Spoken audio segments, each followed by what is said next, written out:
Hello student, today I am discuss accountancy subject class 12 topic partnership deed and content of partnership deed. First of all, meaning of partnership deed. Partnership deed or partnership agreement is that document which define and describe the rules and condition for conducting business of the firm. It means वो agreement, वो document जिसकी help से पता चलता है कि किसी भी फर्म को रन करते समय किन रूल को फॉलो करना है, कैसे कंडीशन में वो वर्क को ऑपरेट करना है, जिस डॉक्यूमेंट में लिखे होते हैं वो डॉक्यूमेंट होता है partnership deed.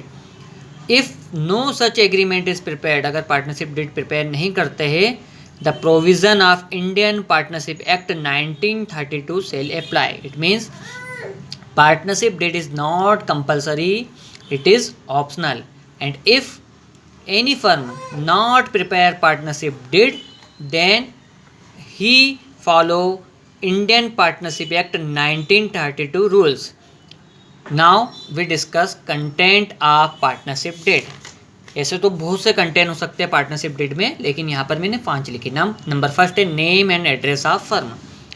In this clause, a firm can have any name which he must return on its partnership deed, but this name did not resemble the name of an existing firm or any such name which is confusing its relation with central or state government.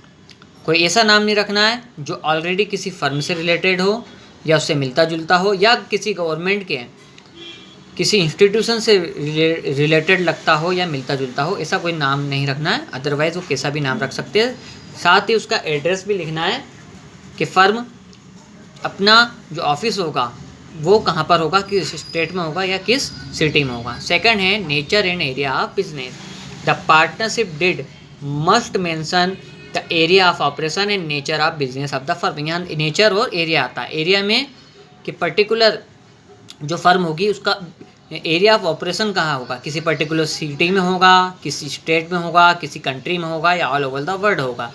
इसी तरह nature उसका working का क्या होगा, service provide करना होगा, goods sold करना होगा, प्रोडक्शन करना होगा, या वो ऑर्गेनाइजेशन जो होगी पार्टनरशिप कर रहा है वो किसी बिजनेस पर्पस के लिए है या नॉन बिजनेस पर्पस के लिए, ये पूरा उसमें डिस्क्राइब लिखा होना चाहिए. Now third is rights and duties of partner. In this partnership deed must clear what is the right and what is the duties of each partner. सभी को अपनी राइट्स और ड्यूटीज़ पता होना चाहिए ताकि वो उसी के अकॉर्डिंग वर्क करे.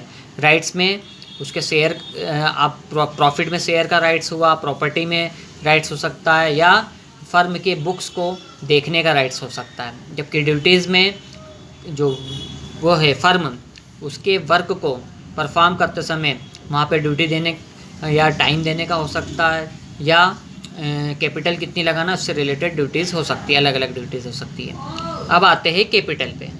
The partnership deed should contain clearly as to what will be the firm capital, how it will be contributed by partner, how it will be brought. It means in case और otherwise like in assets और in goods, and whether or not and at what rate interest will be paid.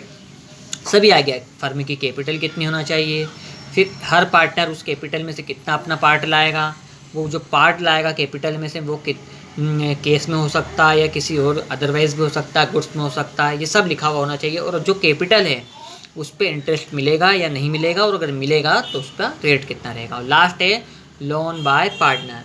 In this partnership deed it should clearly maintain that how and to what extent a partner can take loan from the firm, what will be the rate of interest and what will be the mode of repayment. Means क्या कोई partner firm से ज़रूरत पड़ने पे emergency में loan ले सकता है या नहीं ले सकता है. पहली चीज़, अगर ले सकता है तो फिर उसका रेट ऑफ इंटरेस्ट कितना रहेगा. और थर्ड, जो लोन का रीपेमेंट करने की मोड क्या होगी, लमसम रीपेमेंट करना होगा या इंस्टॉलमेंट में करना होगा. तो ये सभी पार्टनरशिप डीड की इंपॉर्टेंट क्लोज है और ये पार्टनरशिप डीड का मीनिंग है. Thank you.